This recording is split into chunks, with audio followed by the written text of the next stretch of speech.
तो friends, video शुरू करने से पहले चैनल को सब्सक्राइब कर लें, बेल आइकन को प्रेस कर लें ताकि हम लोग आपस में मिलते रहें।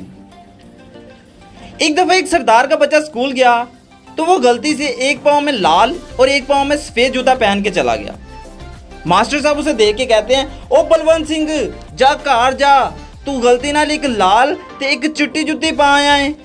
बलवंत सिंह कहता है, ओ सर जी, कार जान दा कोई फायदा नहीं, कार भी एक लाल ते एक चिट्टी पई है जेड़ी मैं छड्ड आया।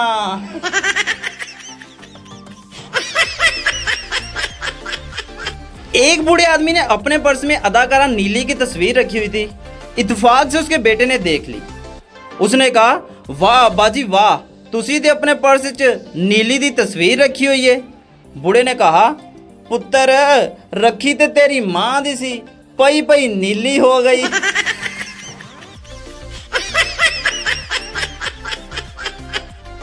तीन बच्चे आपस में बातें कर रहे थे। एक बोला, मैं भूरे रंग की कार लूंगा, मेरे बाप के बाल भूरे हैं।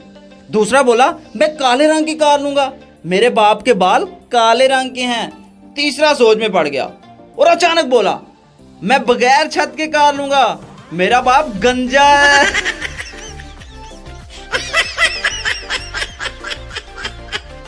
एक खूबसूरत खातून ने पासपोर्ट के ऑफिस में दरख्वास्त दी। क्लर्क ने दरख्वास्त पढ़ी तो उसने कहा, आपने एक बच्चे की उम्र 1 साल लिखी हुई है और दूसरे बच्चे की उम्र 3 साल लिखी हुई है, जबकि आपने ये भी लिखा है कि आपके हस्बैंड को फौत हुए 6 साल हो गए हैं। तो खातून बोली, हाँ तो वो मर गए हैं, मैं तो जिंदा हूं।